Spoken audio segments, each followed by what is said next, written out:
Last month I was at Melbourne Brickvention 2023. It's one of the largest Australian LEGO conventions, and man, there was so many fantastic MOCs on display there. So let me highlight some of my favourite MOCs that were on display, as well as show you some of the adventures and other fun things I got up to while I was at the convention and also just exploring Melbourne. So this is the beautiful Royal Exhibition building where Brickvention is held. It's such a gorgeous building. It's easily one of the best looking buildings that I've been to when I've been at a LEGO convention. It's just absolutely exquisite. You can see here where it's all empty and stuff, but it's soon going to be occupied by a bunch of awesome LEGO. This is the MOC that I built. I just sort of finished setting it up here and was just doing a quick and cheeky video. I've got a whole video talking about what I built in detail, but it's a fun sort of Lord of the Rings inspired MOC here. So if you want to check that out, there'll be a link in the description to a more detailed analysis on this MOC. But yeah, we had the opening ceremonies, and here you can see just more of the beautiful like paintings and artwork on this heritage listed building. It's you know, obviously the convention itself is lovely, but having it held there is just special. It's really nice. It's actually the first time I'd been in quite a while because of the you know, COVID and stuff like that. Hadn't been in a few years. It'd been about 3 years actually. So it was lovely to step back into a convention that I've been to like 9-10 times at this point. It's a convention that holds a special place in my heart. It's really fun with a lot of awesome people. There were a lot of talks as well on during Brickvention. This is the New Elementary talk. If you haven't heard of the awesome website New Elementary, where they analyze brand new pieces and see different ways you can connect them and just kind of talk about LEGO and all its awesomeness. This talk was great because essentially what it was is, hey, here's a bunch of brand new pieces in larger quantities. These are your sort of seed parts. Pick some of these out. They're all brand new, awesome pieces. And then we've got a bunch of big piles of LEGO that you can play with and just experiment, see what you can come up with and see what sort of awesome things you can make with these brand new pieces. It was a lot of fun. A lot of different people were there building stuff. I was there with Mr. Anthony Wilson, or the Secret Walrus online. We both just had a bit of fun playing around with these pieces here, but at the end we all sort of shared our models together to see what everyone made, and there was a lot of really cool stuff on display. I'll show you a couple of the awesome things that we made here now. This is some of the stuff that I made. I was kind of just playing around, messing with different like patterns and repetition and things like that. I used this large circular piece here to create these car keys. I thought it looked like a bit of a kind of ring that would hold them together, and then I made these glasses as well with that piece and a few other different things. Some people made all sorts of different stuff, like this cool Venus flytrap using some of these specific pieces here for the mouth. Very clever.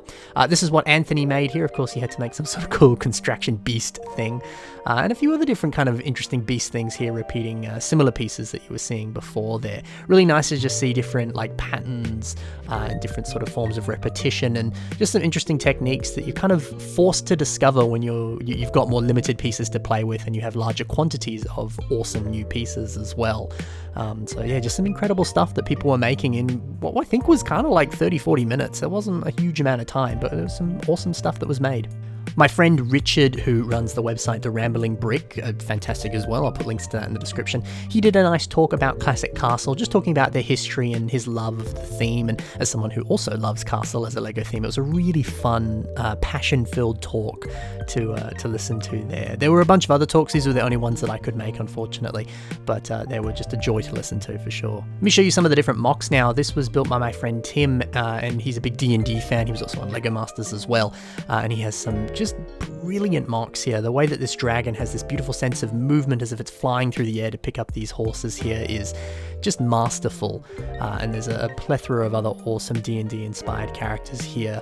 Very sort of system heavy, not too much in the way of like construction and bionicle focused pieces, but they have such brilliant storytelling to them, which is just really impressive to see. Oh, and this beholder has instructions on Rebrickable as well, so if you're interested in building it, there are instructions available for it, so I'll put links to that in the description as well. I'm probably going to build it myself. I just love how it looks.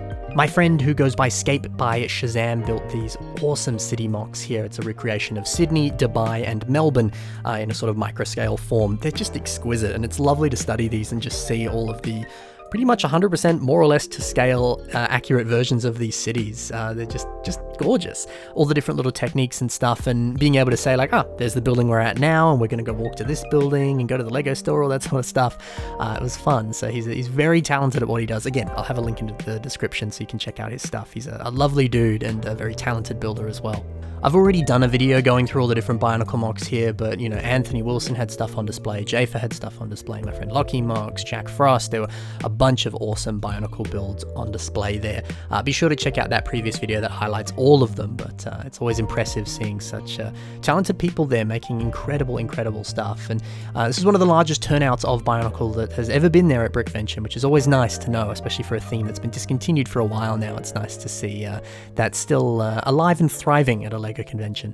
I've also done a video about this fantastic Star Destroyer here, just insanely huge and amazing. Again, check out that video for a more in-depth analysis on it, but it was just one of the highlights of the show. So visually impressive, and just, I've never seen something of this scale before. It's incredible. And my friend Jasmine built this MOC as well. They've got such an awesome love of Avatar, and it's one of the few Avatar MOCs I've seen. I mean, the theme's been out for a little bit now, but I can't say I've seen a huge amount of MOCs based off of it. So it's lovely to see one at such a large scale as well. And this did sort of light up. Unfortunately, it was like directly in sunlight, so it was a little bit hard to see it, but at nighttime it really shone, and it was just gorgeous. Again, I also covered this in some of the other previous Bionicle videos, these awesome Transformers, as well as a few Gundam MOCs as well by Blackley Cat. Just a gift to be able to see them in person. Such insane scale and brilliant craftsmanship all throughout the builds here. I'm going to be doing individual videos on a lot of these different MOCs here, but I wanted to give a kind of brief overview for now, because I'm going to probably stretch those videos out over multiple months and stuff, so you get a bit of a nice insight here as to what was on display. But definitely stay tuned, because I'll do some more in-depth analysis stuff very soon. Now, a lot of different lugs like to travel around and come here and have huge displays, massive displays. It's obviously multiple different builders coming together, but what's awesome about them is the trains get to travel around on such a large surface area here. So here's a few highlights of some of the really nice areas on these different tables, and they were massive, so I'm not able to show all of it here, but some of these really nice details here with the bits of movement and things like that were definitely the highlights here. These birds here, it's very clever how they're moving around with what I believe is magnets, and maybe like a train track or some sort of turntable on the bottom there, so that it looks like they're just swimming around in the pond there. Is very clever. There's always a big presence from different train builders in the LEGO community. Almost every LEGO convention I go to, there's always a bunch of train enthusiasts, which is nice to see. And you know, seeing brilliant landscape like this and just a huge display with the trains going around is it's fun to look at, you know. And this monorail is very clever here too, not using any of the original monorail pieces because they're very expensive, but I believe coming up with a different system here using different LEGO motors instead to form this you know, I mean, it's using brick bending, which you could argue is an illegal technique, but hey, it looks good and it gets the job done, and it's way cheaper than having to buy monorail pieces, which is so expensive. So love how this looks. Here is a Micropolis display. So Micropolis, if you're not familiar with it, is a bunch of builders coming together and building very small modules of micro-scale cities, kind of like a little city block. They kind of each build that, and then from there they put it all together and suddenly this big city forms. Now this is a world record attempt for the largest Micropolis, and I believe they did in fact get that world record attempt there. And this is a whole bunch of different builders building a lot of different stuff here, but it's again another MOC that's fun to obsess over and see all the fantastic details all throughout it, like different movement and lights and just fun skyscraper designs and all sorts of stuff like that. My friends Tim and Michael helped with this as well, and yeah, just absolutely gorgeous. This is a beautiful MOC by Alexander McCook here. It's a woolshed, well, the name of the model is Woolshed Flat, and I love this. The brilliant landscape on this, for a start, is exquisite. But the idea of having sort of two different things moving in different directions here, with the train moving and the landscape moving behind it to imply that sort of sense of movement. I'm amazed I've not seen that before on a MOC. It's such a simple but clever idea. I say simple, I believe the way this is built is there's a train track on the bottom moving the landscape, and then obviously the train track with the actual train moving it on top. So it's sort of the same thing twice in that sense. I'm sure there was a lot of work that went into getting this to work, but such a brilliant execution at the end. One of my favorites for sure. There was also this fantastic Naboo MOC, which had General Grievous fighting Obi-Wan for some reason, but still very clever how that's been motorized there. This was nice. A lot of painted pieces to achieve some of these sort of chrome-like paint jobs here on these different fighters here. But lovely to see a recreation of the Naboo hangar. It's always been one of the underrated beautiful designs of Episode 1 there. So love how that looks. And again, such a huge scale, which you see so much of that here at Brickvention, much like you do with this MOC here, which was built by a bunch of different people, specifically one of my friends, Ice Cream Clone, who's someone I'd been following for years online and was able to meet a few years ago at Brickvention. This is another MOC that's so impressive because of the scale, and great to see so many builders collaborating together on this award-winning MOC to achieve such realistic, fantastic landscape, and having a lot of different pirate ships and all sorts of fun going on. It's a real beautiful mock. And they're so cool. This was built by Built Bricks, and it's basically every lightsaber from Canon and Legends and different things like that. Not all of them, but a good whack of them. And a lot of those lightsabers can easily be picked up and swung around, and they're just brilliant, super accurate designs here, along with a few other different helmets and things here. Love how these are made. I'm probably not going to do a video on this because he himself has done a fantastic video on it. So again, put links in the description below. Definitely check out some of the stuff that they've done here. These were built by Dave Holder as well. Some brilliant sculptures here from a bunch of different pop culture things like Pokemon and Mario and all that. Again, just well built. And I love the little displays behind them as well, just to kind of add a little bit more life and a little bit more fun to it. A lot of people just have their mock on display at a table, but nice to see a backdrop that helps complement it as well. Really cool. And there were many other fun activities as well, like the quiz night here, which is what this is. May not be specifically clear from these videos, but that's what was happening. And that was good fun. Unfortunately, it didn't win, but it's not about winning. It's about having fun, and I certainly had a lot of fun. There were a lot of awesome cosplays as well. I got to meet my friend Chopper, which was a dream come true, to be totally honest with you. It's great. It's great to see a lot of different Star Wars cosplays and Marvel cosplays and things like that. I'll have one at the very end of the video too, which was so cool to see. But whoever was in control of this Chopper here, it just gave him so much life. He nailed it. And the 501st and a lot of other cosplayers will be there at the convention too. And, you know, the Lego's a good part of it, but seeing that there on the public days is another great reason to come. Here's a not so great video of myself, Lockie, and Anthony.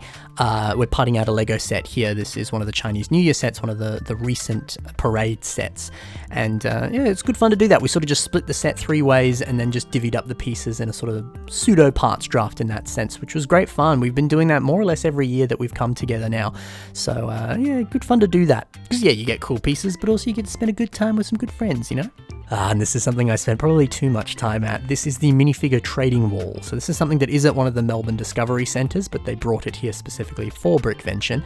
Basically what happens is you bring some of your own minifigures, and from there you trade them with one that's on the wall, just swap it out, and you get a cool minifigure for something you really didn't care about, you know? It's a very fun activity, and you trade with people in the line or up on the wall, and sometimes you get some really cool gems, and sometimes you get just some average stuff, but it's better than the thing you didn't want before, you know? So I got a really awesome stuff here. I think the best figure I got was one of the modern Obi-Wan Kenobi figures from the Inquisitor Shuttle set in his lovely blue attire with that nice dark tan cape. Really cool figure. So yeah, that and a bunch of other fantastic figures as well, but it's a really clever idea and a good bit of fun, trading your trash for some gold, you know? And it's not just stuff on display too, there are vendors where you can buy Lego. Obviously after the pandemic, Lego has certainly gone up in value, and that was definitely reflected at the stores, but I definitely got a good whack of nice stuff. One thing that I thought was interesting here is this. So this is a Comic-Con brickhead, which you could only get at that specific Comic-Con. There's not many of them, so it's a rare item. But it was signed by Stan Lee, which obviously, you know, hey, the signature's worth, well, you know, it's worth something. He was asking a lot for it. I don't think that's what it's worth personally. I think it's about a quarter of that cost. But it's still really cool to see stuff like that, because you're never going to see that anywhere else except for maybe online or a convention like this. But at least at this convention, if you were considering buying it, you can look at it, check that it's legit, and you know, it's not going to get damaged when it's being posted to you, all that sort of stuff. But you know, a little bit too expensive, but I like seeing really rare, weird stuff like this at conventions or anywhere for that matter. So that was really interesting to see. So that's basically it for everything at Brickvention this year. It was a magical year, and it was lovely to be able to return after a little bit of a hiatus thanks to the pandemic. But yeah, great to see a bunch of friends again, hang out with some nice people, and just see a plethora of fantastic mocks. But that wasn't all that I did while I was in Melbourne. Just next door was a museum, and inside was another Lego show. This is of course run by Ryan McNaught, otherwise known as The Brickman, and he is one of the certified Lego professionals. There's not many of those professionals, there's only one in the Southern Hemisphere, which is Ryan specifically, so nice to see what he puts together for a show like this. Let's dive in. Outside there was this very nice brick-built sign with this cool truck and... Anyway. So the show was called Bricktionary. The basic premise was going through the whole alphabet. Here's a different model or mock, based off of that letter of the alphabet. So B for building, B for boat, S for shuttle, space shuttle, whatever. Which was, it seemed at first, I was like, oh, maybe this is a little bit more like a kid-focused show, just based off that concept, but actually looking at it, not so much. Yes, certainly kids would have enjoyed it, but it was a more sort of family-orientated show in that sense, and a lot of the models, I think, as an AFOL, I was still able to thoroughly enjoy, and the concept was a lot of fun. This was fun because you could build a little building and then turn on the earthquake machine and have it fall apart. Ironically, I tried to build the most flimsy building possible so it would just destroy itself, and it held together really well, and then it didn't. But still, I remember playing with some of those at different LEGO conventions when I was a kid, so it was nice to do it again as an adult and have a bit more fun. These are some of my favorite models here. As you can see, F stands for dragon. Fantasy, but you know, at first I was like, it doesn't make sense. But these awesome fantasy builds are really cool. This dragon is exceptional, and seeing this fantastic sort of Hydra mock here, love the landscape around it and the storytelling with the Hercules kind of going up against it and stuff like that. So cool. And I was very pleasantly surprised to see that there was indeed a reference to Bionicle, which I was not expecting. That was something that brought me a lot of joy. These Borok look brilliant. Seeing the two of them there kind of reminds me of old like store displays and stuff like that. I don't know if there ever was a specific Borok store display. I think these were just, you know, custom built by Ryan and his team, of course, but they look great. The one issue I found though, obviously each model was corresponding to the specific things that were written up on the signage. So, you know, B, boat, all that sort of stuff. But there was also LEGO terminology that went with it, but there was no physical worded reference to Bionicle. Why won't you reference Bionicle, my guy? You got them right there. You should write it on the wall. Ryan McNaught! But still, there was a lot of other fantastic models on display here. Ryan actually did a really nice job with this exhibition. It was good fun to go to. There was also this nice mosaic wall here. Again, I've seen Ryan do similar things like this at previous Brickventions. Basically, yeah, you could go up to the computer screen, it would generate a panel on the mosaic, you would build it using the different pieces that were there in the little tubs and stuff, and then from there, you get it put up on the rest of the mosaic, and later, when enough people have come and built enough of those panels, the picture will fully form. It's a really clever idea. I mean, you can kind of already see what the picture is here, but obviously you want to see it 100% finished, so a nice idea, that's for sure. I then finished up at Chadstone Shopping Centre, which was a little bit further away from Brickvention, but it was certainly worth going. It's a huge shopping centre, which that in itself was very nice, but it also has a LEGO store there, of course. And that LEGO store was nice, because this is the Discovery Centre that has that minifigure wall that I mentioned before. Unfortunately, you can only go inside to that minifigure wall and the rest of the actual Legoland itself if you have a child with you, otherwise they don't let you in, which is a shame, but I understand. But still, there's a LEGO store outside it there, and it was a very nice LEGO store, and because it is technically a LEGO land, it has exclusive sets that a traditional LEGO store doesn't, which was great to see. The pick-a-brick wall there was also magical. It was one of the best pick-a-brick walls I'd been to in quite a while. Some of the standout pieces were some of these dark green 1x2 plates, which are gorgeous for landscaping, some of these turntables, which can be nice for like stained glass windows or intricate floor panels and stuff like that. And then there were a bunch of these wedge plates as well, which could be great for like Star Destroyers, landscape, all sorts of good stuff. So yeah, a really good standout pick-a-brick wall, that's for sure. Otherwise, wanted to finish up with this nice group photo that myself, Anthony Wilson, Jafer, Jack Frost, and Lockie Monks did together with basically all of our self-mock related characters, or just a character that we liked. Yeah, it's fun to do that. It's fun to kind of come together and take a picture with each of our mocks in that sense. This is a picture that I very much enjoy, and it was great fun to hang out with all of them. Oh, and here's a couple more cosplays which are really cool. Love me some Clone Wars, prequel stuff. So great to see these incredibly accurate, beautiful clone troopers here up next to a very fantastic ATM6. Is that what it's called? I always forget its name. Regardless, both the mock and those cosplays look brilliant. So that's it for Brickvention this year, and all my fun in Melbourne as well. There was a bunch of other stuff I did, but I didn't get footage of it, like going to some comic book shops and a few other different things here and there. But hey, it was a very fun holiday, and I can't wait to do it again next year. Hope you enjoyed watching, and again, stay tuned for even more videos covering a lot of the different mocks on display in a lot of beautiful, juicy detail. Stay tuned for that. Thank you, happy building, and bye for now.